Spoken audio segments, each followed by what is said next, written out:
अस्सलाम वालेकुम रहमतुल्लाह। आज हमारी इंग्लिश लैंग्वेज कोर्स की क्लास नंबर 8 है। आज हम जो है आपके साथ थोड़ा पिछले सबक की प्रैक्टिस करेंगे पहले शुरू में, उसके बाद हम आगे बढ़ेंगे। तो ग्रामर में हमने सबसे पहले देखें, ग्रामर की बात ये होती है कि इसको प्रैक्टिस करनी पड़ती है, इसको जहन में बिठाना पड़ता है गहराई में उतर कर, ठीक है ना। तो जितना हमने अभी तक पढ़ लिया है, अगर हम उसको पक्का नहीं करेंगे, उसको जहन में बिठाएंगे नहीं, समझेंगे नहीं, तो आगे हमारा जाना फजूल होगा। फिर आप वैसे ही होगा जैसे आपने पहले भी ग्रामर पढ़ी होगी और आप उसको भूल गए होंगे। तो हमने पहले सही तरीके से प्रैक्टिस करनी है इसकी। तो प्रैक्टिस के लिए मैं आपको पहले बता दूं कि करना क्या है, उसके बाद मैं आपको एक पिक्चर सेंड करूंगा, इसी के साथ मैं वीडियो के साथ पिक्चर लगा दूंगा। वो पिक्चर आप देख के उसके मुताबिक आपने होमवर्क करके मुझे सेंड करना है, ठीक है। अगर आप पहली बार वीडियो देख रहे हैं तो आप हमारे ग्रुप में शामिल हो सकते हैं। व्हाट्सअप नंबर आपको स्क्रीन पर मिलेगा, आप इस पर व्हाट्सअप करके ग्रुप में शामिल हो सकते हैं, इस कोर्स में शामिल हो सकते हैं। और इसके हम असाइनमेंट्स भी रिसीव करते हैं, और जो बच्चों का काम सुनने का होता है, लिसनिंग का होता है, वो भी हम करते हैं इस पर ग्रुप में। तो आप बिला ताख़ीर व्हाट्सअप कीजिए, अभी मोबाइल उठाइए। और फजूल बातें मोबाइल पर देखने से बेहतर है कि आप इंग्लिश को अच्छे तरीके से सीख लें हमसे। हम बेहतरीन अंदाज़ में इंग्लिश को बेसिक टू एडवांस तक लेके जा रहे हैं। तो आप हमारे साथ कोर्स में शामिल हो जाएँ और इंग्लिश को अपनी बेहतर बनाएँ। तो चलिए आज काम की तरफ चलते हैं। तो एक क्वेश्चन आता है कि match the proper noun to common noun, सही। प्रॉपर नाउन को कॉमन नाउन के साथ मिलाएं जो उससे मुताल्लिका कॉमन नाउन है, सही। प्रॉपर नाउन जो है, ज़ाहिर है किसी कॉमन को प्रॉपर बनाया जाता है हमेशा। ये बात तो आपके जहन में होगी ना कि प्रॉपर एक कॉमन नाउन होते हैं उसको प्रॉपर बनाया जाता है। फॉर एग्जांपल एक बॉय है, उसका नाम रखा जाता है राशिद, उसका नाम रखा जाता है नासिर, उसका नाम रखा जाता है जॉन। तो पहले तो वो कॉमन होता है, फिर उसको मैंने आपको कहा ना, जो मैंने आपको इसकी डिफिनेशन बताई थी प्रॉपर नाउन की, वो ये है कि जो नाम रख दिया गया हो। तो रखा जाए किसी के जाता है ना, उसका पहले से जो नाम होगा, नाम रखने से पहले जो उसका नाम होगा, वो उसका क्या नाम होगा, वो उसका कॉमन नाम होगा, उसका कॉमन नाउन होगा। जब वो रख दिया जाएगा, जो रख दिया जाएगा वो प्रॉपर बन जाएगा। ये बात तो आपके जहन में पहले से मौजूद है। आपने माशाल्लाह बेहतरीन किस्म के असाइनमेंट्स भी सबमिट करवाए हैं, आपने वो याद भी किया है, आपके जहन में सारी बात मौजूद है। आज थोड़ी हम उसकी प्रैक्टिस करते हैं। एक्सरसाइज है एक किस्म की, सही है। हम आपके टेस्ट भी लेंगे, तो उन टेस्ट के लिए हम एक्सरसाइज आपको दे रहे हैं। ज़ाहिर है ये चीज़ें नहीं आएंगी एक्सरसाइज, जब हम आपसे टेस्ट लेंगे तो ये वाली चीज़ें नहीं आएंगी, थोड़ी सी डिफरेंट आएंगी, लेकिन मेथड यही होगा सारा। तो देखिए, हम आपसे ये पूछेंगे कि आपने प्रॉपर नाउन जो है उसको अपने मुताल्लिका कॉमन नाउन से मिलाना है, ठीक है, ताकि आपके हमें पता चल जाए कि आप कॉमन और प्रॉपर में सही तरीके से फ़र्क समझे हैं कि नहीं। तो देखिए हमारे पास पहला जो है, ये जो लिस्ट है हमारे पास, ये प्रॉपर नाउन की है, और ये हमारे पास जो लिस्ट है ये कॉमन की है, ठीक है। तो आपने क्या करना है, प्रॉपर को कॉमन के साथ मिलाना है, ठीक है। कैसे मिलाएंगे अभी आपको बताते हैं। फॉर एग्जांपल सबसे पहले हमारे पास अगस्त है।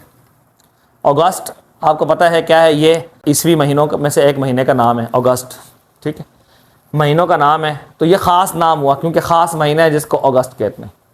वो कौन सा ख़ास महीना है? जो जुलाई के बाद आता है, सितंबर से पहले आता है, सही। तो वो ख़ास महीना है, ठीक है। हर महीना वैसे महीना है, उसको मंथ कहते हैं, लेकिन ख़ास कर दिया तो वो अगस्त का महीना हो गया, ख़ास हो गया, ठीक है। इसी तरह जो दिनों के नाम होते हैं वो भी प्रॉपर नाउन होते हैं, ठीक। तो अगस्त जो है, इसको हम किसके साथ मिलाएंगे? इनमें से फेस्टिवल के साथ मिलाएंगे, सिटी के साथ मिलाएंगे, बॉय के साथ मिलाएंगे, रिवर के साथ मिलाएंगे, मंथ के साथ मिलाएंगे। बताइए, ज़ाहिर अगस्त एक महीना है तो हम किसके साथ मिलाएंगे? मंथ के साथ। तो हम यहाँ अगस्त के सामने लिख देंगे यहाँ पर मंथ। ये हमारा आंसर हो गया। आपने लिस्ट ऐसे बनानी है कि जगह बीच में हो आंसर लिखने के लिए। यहाँ पे आप ऊपर थोड़ी सी हेडिंग दे देंगे आंसर, यहाँ पे आंसर की हेडिंग दे देंगे और आप साथ में मिलाते जाएंगे पूरी लिस्ट, ठीक है। आगे इंडस है। इंडस किसे कहते हैं पता है आपको? इंडस का मतलब है दरियाए सिंध। दरियाए सिंध का नाम है इंडस, ठीक है। दरियाए सिंध का नाम इंडस है। अब मुझे बताइए, इंडस जो है एक दरिया है, लेकिन एक ख़ास नाम है, एक दरिया का ख़ास दरिया का नाम है इंडस। तो इसको किसके साथ मिलाएंगे हम? सही है, किसके साथ मिलाएंगे आप बताइए? फेस्टिवल के साथ, सिटी के साथ, बॉय के साथ, रिवर के साथ। तो रिवर का मतलब होता है दरिया, ठीक है। तो हम इसको किसके साथ मिलाएंगे? दरिया के साथ। तो यहाँ हम लिख देंगे रिवर। ये हमारा आंसर हो गया, ठीक है, कि रिवर जो है ये कॉमन है और इंडस प्रॉपर है उसका, ठीक है। इसी तरह आता है ईद उल फितर। ईद उल फितर क्या है? ईद उल फितर एक ख़ास नाम है, एक मजहबी त्यौहार है मुसलमानों का, उसका एक नाम है, ख़ास मौका है मुसलमानों का, तो प्रॉपर नाउन है ईद उल फितर। ठीक है, इसमें से कॉमन कौन सा होगा? कॉमन इसका क्या होगा? फेस्टिवल होगा, क्योंकि फेस्टिवल का मतलब होता है त्यौहार। ठीक है, फेस्टिवल का मतलब त्यौहार। तो ईद क्या है? एक त्यौहार है, लेकिन एक ख़ास नाम दे दिया हमने एक त्यौहार को, उसको ईद कहते हैं, ईद उल फितर कहते हैं उसको। तो यहाँ पर हम क्या लिखेंगे? फेस्टिवल। ये ख़ास एक मौका हो गया मुसलमानों की ईद, ईद उल फितर प्रॉपर हो गया, और फेस्टिवल क्या हो गया? ये कॉमन है उसका। और रुस्तम, रुस्तम क्या है? नाम है ना, चाहिए। मेरा नाम अनीसुर रहमान है, आपका क्या नाम है? ठीक है, जो नाम आपका रख दिया गया वो ख़ास नाम हो गया। रुस्तम भी ज़ाहिर है किसी का नाम रखा होगा, किसी शख्स का नाम रखा होगा ना रुस्तम। कोई पैदा होता ही तो रुस्तम नहीं होता, ठीक है, नाम रखा जाता है तो तब जाके वो नाम बनता है। तो बताइए, रुस्तम लड़के का नाम है तो किसके साथ मिलाएंगे? बॉय को। बिल्कुल सिंपल सी बात है, कोई मुश्किल एक्सरसाइज नहीं है ये। यहाँ पे बॉय लिख देंगे हम। उसके बाद हमारे पास आता है कराची। कराची जो है ये क्या है? ये एक शहर का नाम है, पाकिस्तान के सबसे बड़े शहर का नाम है, बदनसीब शहर का नाम कराची है। तो कराची जो है ये एक ख़ास नाम एक ख़ास शहर का रख दिया गया। तो कॉमन क्या होगा इसका? इनमें से कौन सा इसके साथ जुड़ेगा? तो जाहिर है सिटी जुड़ेगा, क्योंकि सिटी एक कॉमन नाउन है, उसको प्रॉपर कर दिया, नाम रख दिया किसी सिटी का, तो वो शहर कराची नाम रख दिया उसका, तो वो प्रॉपर बन गया। तो यहाँ इसका आंसर क्या लिखेंगे? यहाँ पे हम सिटी। तो ये हमारी छोटी सी एक एक्सरसाइज 5 तो मैंने आपको करवा दी है, बाकी जो है वो आपने उसमें से देख कर लिखना है। ये पिक्चर आपके सामने अभी बोर्ड पे होगी, इस पिक्चर को आप देख के इसके मुताबिक यहीं पे वीडियो रोकिए और वो काम कंप्लीट करके उसके बाद आगे जाइएगा। ठीक है, इंग्लिश लैंग्वेज के जो हिस्सा है हमारा डेली लाइफ कन्वर्सेशन का, उसमें हम आपके लिए एक अच्छी प्यारी सी चीज़ लेकर आए हैं, जिसका हम डेली लाइफ कन्वर्सेशन में हम इस्तेमाल करते हैं। बातचीत के दौरान हमें बोलना पड़ते हैं जुमले, तो वो वाले जुमले हम आपके लिए लेकर आए हैं, उनको थोड़ा सा समझाएंगे आपको उसके बारे में, इसका मकसद क्या है। तो चलिए वीडियो की तरफ चलते हैं। आपने करना क्या है कि जो भी आपको बताया जाएगा वो आपने करके लाना होगा। एक तो आपको ये याद करना है, स्ट्रक्चर्स याद करने समझने, और दूसरा आपको वो करके आपको मुझे चेक कराना होगा काम जो आपको भी मिलेगा। तो देखिए, शुड जो है ना, शुड, आज हम बात कर रहे हैं शुड पे। किस पे बात कर रहे हैं? Should pay. शुड का वैसे तो आपको पता होगा इसका मतलब होता है चाहिए। किस लिए आता है शुड? शुड आता है एडवाइस के लिए।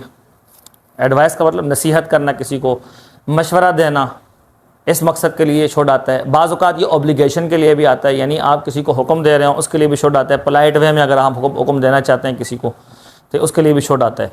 ठीक है, तो मोस्टली इसका इस्तेमाल हम करते हैं, ज़्यादातर इस्तेमाल होता है एडवाइस में, सही है, सजेशन में, मशवरा देने में। आप किसी को अगर मशवरा देते हैं तो उसके लिए उसमें आपको शुड का इस्तेमाल करना पड़ता है। तो आइए हम स्ट्रक्चर्स की तरफ चलते हैं, जुमलों की तरफ चलते हैं। तो सबसे पहले हमारे पास आता है काम करने वाला कौन है। काम करने वाला जो है इन जुमलों में उसका जिक्र सबसे पहले होगा, सही है। सब्जेक्ट हमेशा जो काम करने वाला होता है ना, उसका जिक्र इंग्लिश में सेंटेंसेस में शुरू में आता है, सही। जिसके बारे में बात हो रही होती है, जो हमारे बात का जो महवर होता है, मरकज़ होता है, वो सब्जेक्ट होता है, तो उसको हम पहले जिक्र करते हैं। सबसे पहले इंग्लिश में ऐसा होता है, ठीक है, मोस्टली। तो सबसे पहले हमारे पास सब्जेक्ट है यू, तुम, सही है। सबसे पहले हमारे पास आएगा सब्जेक्ट, उसके बाद हम लाएंगे शुड, और उसके बाद वर्ब की हमेशा फर्स्ट फॉर्म आती है। शुड के बाद हमेशा वर्ब की फर्स्ट फॉर्म आती है। ये हमारा वर्ब की फर्स्ट फॉर्म तक हमारा बेसिक जो स्ट्रक्चर है कंप्लीट हो जाता है। आगे हम फिर अपनी जो बात हमने करनी हो हम कर सकते हैं, ना करना चाहें तो, अगर करनी ना हो तो नहीं करें। लेकिन अगर आपको किसी को एडवाइस देनी है तो शुड के बाद आपको वर्ब की फर्स्ट फॉर्म लगानी है, ठीक है। सब्जेक्ट का जिक्र करना है, उसके बाद शुड, उसके बाद वर्ब की फर्स्ट फॉर्म आपको लाजमी लगानी है, ठीक है। ये बेसिक लाजमी है। उसके बाद अगर आपको कोई बात लंबी करनी है तो ठीक है, नहीं करनी है तो डजंट मैटर, ठीक है। तो यहाँ पे हमारे पास पहला जुमला, you should study harder if you want to pass. तुम्हें ज़्यादा मेहनत करनी है, सही है, ज़्यादा मेहनत से पढ़ना है। स्टडी हार्डर का मतलब होता है मेहनत से पढ़ना, ठीक है। स्टडी हार्डर मीन्स ज़्यादा मेहनत से पढ़ना है। अगर तुम पास होना चाहते हो तो तुम्हें ज़्यादा मेहनत से पढ़ना चाहिए, ठीक है। अगर तुम पास होना चाहते हो तो तुम्हें ज़्यादा मेहनत से पढ़ना चाहिए, ठीक है। अच्छा, उसके बाद he should drink more water every day. उसे रोज़ाना ज़्यादा पानी पीना चाहिए, सही है। ही शुड ड्रिंक, ये सब्जेक्ट आ गया, शुड आ गया, उसके बाद वर्ब की फर्स्ट फॉर्म आ गई, सही है। जो हमने आपको बताया उसी के मुताबिक, सही है। ड्रिंक, पीना चाहिए, क्या पीना चाहिए? मोर वाटर, ज़्यादा पानी, ये ऑब्जेक्ट आ गया साथ में इसका, सही है। जैसे पिया जाएगा वो ऑब्जेक्ट होगा। एवरी डे, रोज़ाना, तुम्हें रोज़ाना ज़्यादा पानी पीना चाहिए। नेक्स्ट है हमारे पास, they should be more careful while driving. Driving के दौरान उन्हें मज़ीद मोहतात होना चाहिए। केयरफुल का मतलब क्या होता है? मोहतात, मोहतात ऐसे लिखते हैं। अच्छा, उन्हें ड्राइविंग के दौरान ज़्यादा मोहतात होना चाहिए। केयरफुल मतलब मोहतात, मोर केयरफुल ज़्यादा मोहतात, ठीक है। अच्छा, we should help our parents at home, हमें घर पे अपने वालिदैन की मदद करनी चाहिए। यहाँ भी सब्जेक्ट आ गया, वी किसे करनी चाहिए? हमें करनी चाहिए, तो सब्जेक्ट हम हुए। हेल्प जो है ये वर्ब आ गया, छोड़ के बाद वर्ब की फर्स्ट फॉर्म आ गई। उसके बाद किसकी मदद करना चाहिए? वो ऑब्जेक्ट आ गया हमारा, सही है। जिसकी मदद करेंगे वो हमारा मफूल होगा, ऑब्जेक्ट होगा, आवर पेरेंट्स, सही है। कहाँ पे करनी चाहिए? एट होम, ठीक है। उसके बाद she should sleep early to stay healthy, उसे सेहतमंद रहने के लिए जल्दी सोना चाहिए। अब इन सब जुमलों में हम क्या कर रहे हैं? मशवरा दे रहे हैं। क्या मशवरा देने के लिए हम कौन सा वर्ड ला रहे हैं यहाँ पे? चाहिए। और हम किस लिए ला रहे हैं? प्रेजेंट के लिए ला रहे हैं, ठीक है। किस लिए ला रहे हैं? प्रेजेंट के लिए, कि ऐसा काम करना चाहिए, ठीक है। पास्ट के लिए भी ये होता है, लेकिन पास्ट में ये एडवाइस नहीं होती, मशवरा नहीं होता, बल्कि पास्ट में रिग्रेट के लिए होता है ये। तो उसके बारे में हम नेक्स्ट क्लास में बात करेंगे। आज हम प्रेजेंट की बात करते हैं। तो चलिए इन जुमलों को थोड़ा सा चेंज करते हैं। अगर हमने मिसाल के तौर पे अगर पूछना हो किसी से, क्या हमें ऐसा करना चाहिए, सही, क्या हमें ऐसा करना चाहिए, तो हमने क्या करना है? सबसे पहले हमने क्या करना है? शुड को शुरू में ले आना है और सब्जेक्ट को उसके बाद ले आना है। जो भी हमारे जुमले का सब्जेक्ट होगा, जो काम करने वाला होगा, हम उसको बाद में ले आएंगे, उससे पहले हम शुड को ले आएंगे। हमारा क्या बन जाएगा? क्वेश्चन बन जाएगा। क्या बन जाएगा? क्वेश्चन। हम सिर्फ आपको छोटा सा एक स्ट्रक्चर समझा रहे हैं कि सब्जेक्ट को आप हेल्प इसके शुड के बाद ले आओ, शुड को सब्जेक्ट से पहले ले आओ, ये क्वेश्चन बन जाएगा हमारा। फॉर एग्जांपल ले लेते हैं इसी में से, दे should be more careful while driving, सही है। ये जुमला है हमारे पास, उन्हें ड्राइविंग के दौरान ज़्यादा मोहतात होना चाहिए। तो इसको हम क्वेश्चन कैसे बनाएंगे? आपने मुझे क्या करना है? आपने जैसे मैं बता रहा हूँ, ये सारे जुमले को क्वेश्चन बना के आपने मुझे सेंड करना है, ठीक है। और साथ में उसका मतलब भी बताना है। इनका मतलब भी आप साथ में नोट करेंगे, अपने जहन में बिठा देंगे, और जो क्वेश्चन होगा उसका भी आपने मुझे मतलब बताना है वॉइस के थ्रू, ठीक है। तो अब आइए इस जुमले को हम इंट्रोगेटिव बनाते हैं, यानी सवालिया जुमला बनाते हैं, क्वेश्चन बनाते हैं। इसका कैसे बनाएंगे? शुड बाद में है, दे पहले है। हम क्या करेंगे? दे को बाद में ले आएंगे, शुड को पहले ले आएंगे, सही। तो क्या करेंगे? शुड,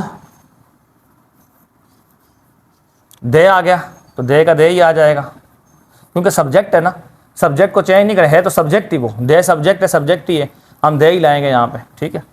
और उसके बाद बी वर्ब आ जाएगा उसके बाद, ठीक है। मोर केयरफुल, बाकी जुमला सारा वैसे का वैसे ही रहना है, ठीक है। इसके आगे क्वेश्चन मार्क आ जाएगा आगे। तो should they B more careful while driving, क्या उन्हें ड्राइविंग के दौरान ज़्यादा मोहतात रहना चाहिए? इसका मतलब ये बनेगा, ठीक है। क्वेश्चन बना दिया ना हमने।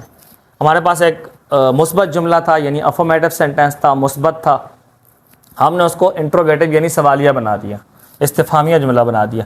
तो should they B more careful while driving, क्या उन्हें ड्राइविंग के दौरान ज़्यादा मोहतात रहना चाहिए? तो आपने देखा जुमले में क्या चेंज होगा, ये देखिए, ये बी मोर केयरफुल, ये पूरा हिस्सा जो है आपके सामने, ये पूरा हिस्सा, ये पूरे का पूरा हिस्सा हमारे सामने जो है, ये वैसे का वैसे ही है। यहाँ भी B more careful, B more careful, वैसे का वैसे ही। चेंजिंग क्या की हमने? शुड को शुरू में ले आए और दे को बाद में ले आए, शुड के, ठीक है। दे सब्जेक्ट है, सब्जेक्ट को बाद में ले आए, शुड को पहले ले आए। तो शुड को पहले लाने से क्या होगा? क्वेश्चन बन जाएगा ये, ठीक है। हम देखेंगे छोट शुरू में आ गया, दे उसके बाद बाकी सारा वैसे के वैसे। तो सारे सेंटेंस ऐसे ही बनाएंगे आप लोग, ठीक है। एक मैंने बना दिया, 4 आप लोग बना के मुझे दिखाएंगे, और साथ में आपने मुझे वो पूरे ये कन्वर्सेशन सुनानी भी है। आपने ऐसा करना है कि आपने ये 5 समझे कि आंसर हो गए, इनके क्वेश्चंस आपने खुद बना के इनके साथ लिखना है।